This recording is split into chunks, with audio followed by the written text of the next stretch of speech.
So, Diablo Immortal Reveal. How'd that go? Let's talk about that.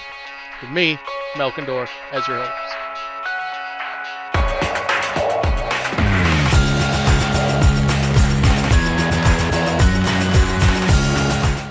Now, as many of you know, this past weekend was Blizzcon 2018. And one of the highlights, if you can call it that, was the reveal of Diablo Immortal. Now, this didn't exactly go over well, as you can see in the next two clips. Hey, just was wondering, is this an out-of-season April Fool's joke? No, it's a fully fledged Diablo experience on mobile. Is there any plans to make this playable on PC, or is this strictly mobile forever? Are there any? The current plan is to be on mobile, both Android and iOS. We don't have any plans at the moment to do PC. Do you guys not have phones? Yeah, you guys all have phones, right? Now, I've never seen any dev teams at any BlizzCon get booed like these guys did. And I feel kind of bad and cringy watching this. But at the same time, I also feel like the red shirt guy could have been a little bit less douchey about things too. But I do understand where he was coming from as a fan of the series and a fan of the franchise. So, why is this a problem?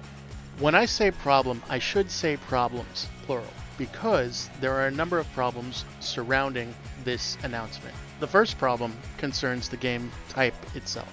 Diablo Immortal is being released as a mobile-only game.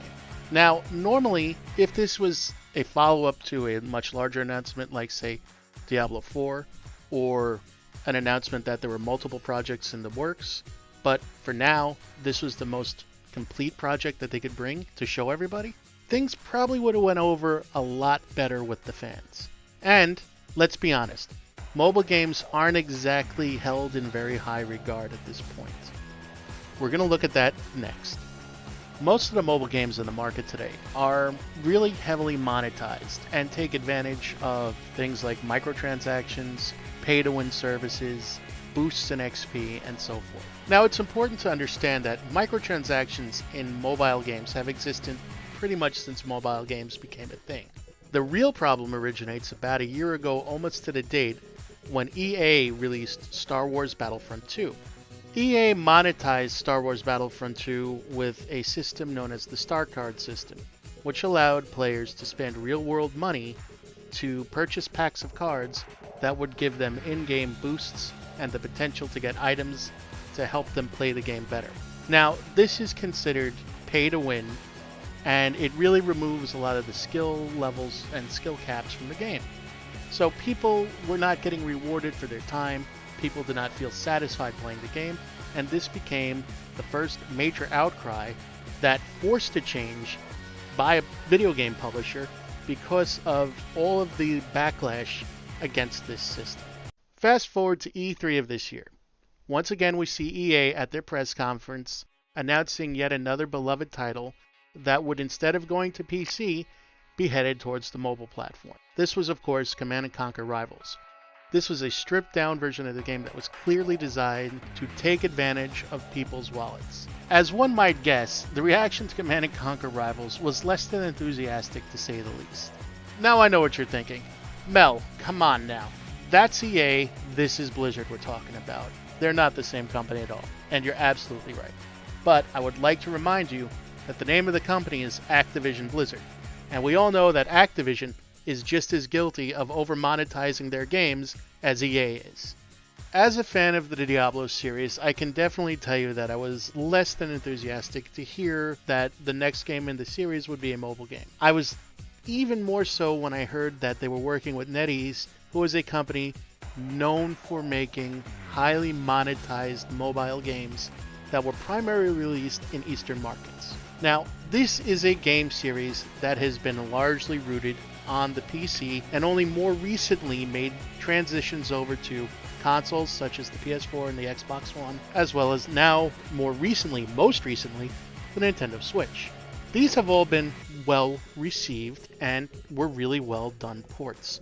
So I have to really give a lot of, gratitude to Blizzard for branching out and once again increasing the player base. The problem I see here is that the main concern is, of course, how will this game be monetized?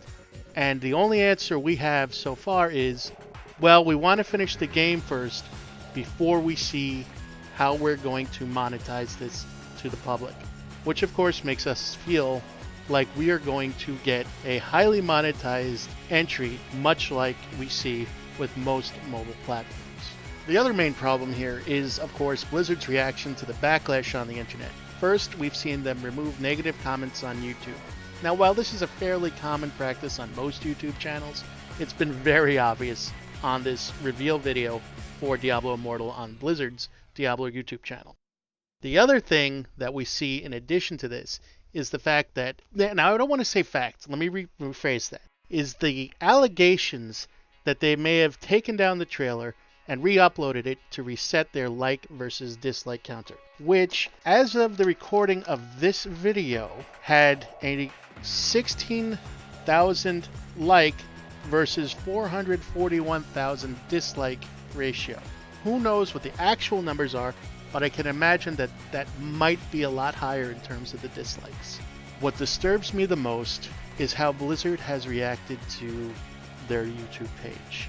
By deleting comments, by potentially fiddling with the like-dislike numbers.